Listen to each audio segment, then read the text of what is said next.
Today we're going to go over some variations to defense maneuver number 3. Defense maneuver 3, there's only one technique which we learned last week, but sometimes if things don't go according to plan, it's important to have contingency plans if the person doesn't go down, if you're not hitting the targets that you want to. So the first variation will be if you can't quite take him down with the push-pull technique. So if Ryan is punching in for me, you get the first couple moves down, but then you grab his gi and he's resisting. You can't move him, the push-pull's not working. One of the things you can do is pop him in the face and kick out his leg, because his weight goes back, and then right there, kick him in the face right there and walk away.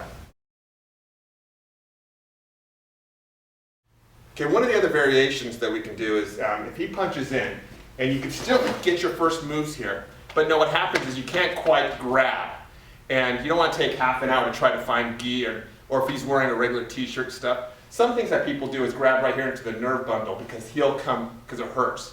But one of the other things that I like to do, coming from here, is after I hit, hold the chin, lock him up, slam him down, punch.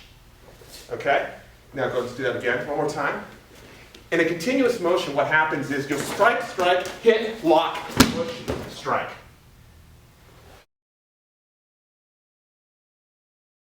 If you want to actually focus on the takedown part of it, like the first part of DM3, striking and striking, you can actually kick and get out or do something. But if you want to focus on the takedown portion of it, sometimes you can actually do a variation like this, where you actually hit the neck and push on the shoulder immediately.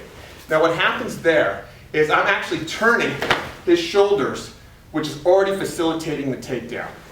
So the variation to that is I'll hit, then I basically hit here, hook, drop him down, finish.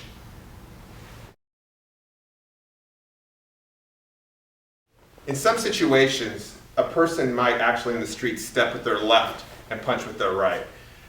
Defense maneuvers, you don't want to have to try to reinvent the wheel. So some of the things to do when trying to do a defense maneuver is just try to get back onto the tracks, and then you can continue on your defense maneuver. For example, if Ryan were to step with his left and punch with the right, this takedown is actually impossible to do because his base leg is in the back.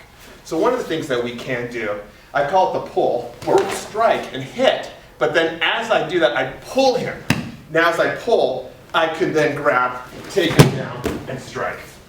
Now, once you get the hang of it, what you want to do is you actually want to hit, pull, and strike as you're hitting him. That makes the strike more effective, and then this takedown is a lot easier to do.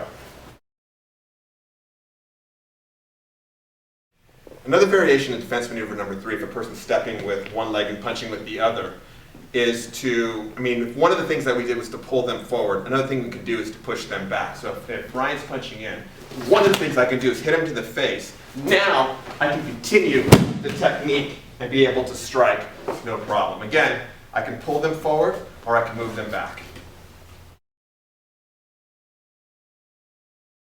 One of the other variations that we can do if the person steps with their left and punches with their right, we've also worked where we can pull them or push them. So if Ryan's punching, we've worked the pull and the push, but now let's just say like I can't really pull him, or he's as tough as nails and I can't actually seem to move him either. But what I can do from there is I lock, get his balance off, step, throw him down here, punch.